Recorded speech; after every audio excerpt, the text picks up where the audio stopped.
let's push on and think about the studio sites and locations themselves. If we can stay with you, Tim, for the next section. Yeah. So I will remember to share my screen this time. So this is tricky in some respects in terms of this dealing about the system of buildings and infrastructures and shared spaces in terms of location. And obviously we get this whole logistical thing about people getting to and from the studios, goods and services getting to and from the studios. And often this is a bit ad hoc and not coordinated, certainly not coordinated between productions. And this is partly due to the fact, again, it's not really measured. Now, in fairness to a lot of the major studios, they provide things like shuttle bus services and all the sort of basics that you would expect. But the idea of consolidated logistics is going to be quite important.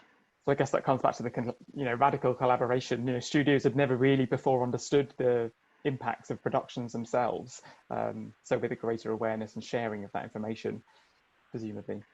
Yeah, we obviously need to get away from the position where the studios say they're doing what they can and it's up to the productions, and the productions saying they're doing the best they can, but they need the help of the studios. So yeah, we need everyone to join together in the push. So another issue in this sector we found was around wayfinding and communication on stages. And obviously that's partly to do with physical wayfinding, but also the idea of a digital concierge. I think we're all a lot more au fait with the idea of apps that help us find our way around, from simple things like Google Maps.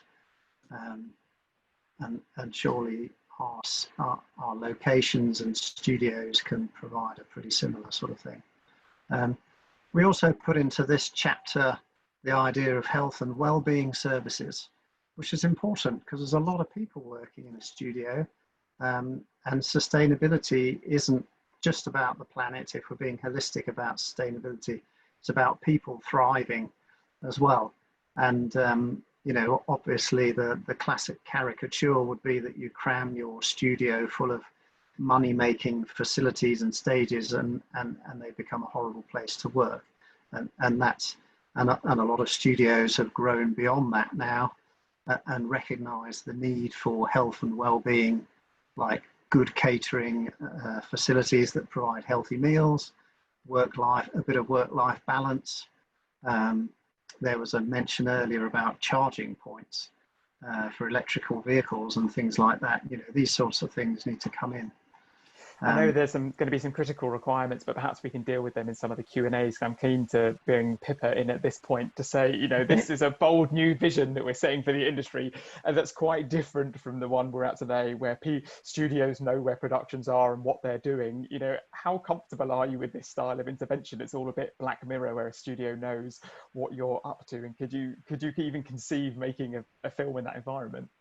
Well, I think the studios know what you're up to by and large anyway. So I think this is more about communication. And as Tim was saying, the idea that on a very simple level, that waste recycling is clearly labelled so that it's not down to the production to go around putting bins for their recycling and sorting it all themselves, that it's all set up for them, for a production coming in. Clearly that's a benefit. And also, I was just thinking, as he was saying, talking about that work-life balance and how important it is.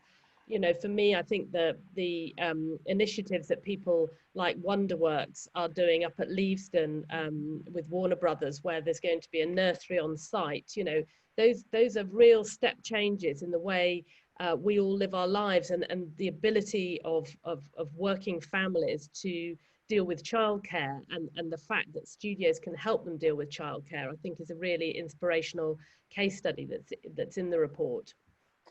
I think the lockdown has certainly reminded us all that we're human, I think, and have human needs. And I was really surprised to see that in the report, and I think it's fantastic to see there. Tricia, just to bring you back in very quickly to give your own perspective, actually, as a consultant who works across the media landscape with creative organisations, we don't have the services that we need for this version of the future. Can you talk through kind of where you see the opportunities and for companies that might not even exist yet?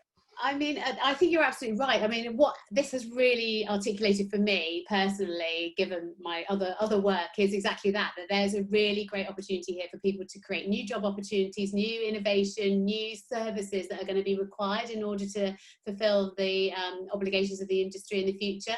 And if you think about how TV particularly, and also film as well, in the last sort of 20 years has evolved, where 20 years ago we suddenly got the memo that said we're supposed to be responsible for our own health and safety, and so we sort of created new organizations. I mean, First Option's a really, really good, exciting example of how a brand new operation came out of the fact that we all sort of woke up to the fact that we were already responsible for that in terms of legislation. I mean, 15 years ago, we didn't have job titles like media manager, and now we have those jobs because we know that all of our files need to be collated, and the data and the metadata needs to be tracked and understood. Whereas before, we were just dealing with a roll of film or a tape. We knew exactly where it was, and we wrote it on the label. So the industry does evolve, and it changes all the time. So actually, this is where the opportunity and the optimism comes from, because what we're potentially going to be responsible for here is creating new opportunities, new jobs, new innovation, new services, new products for our industry, which will be better for everybody, but it will need to evolve. It's definitely a journey. I think we're learning that quite quickly.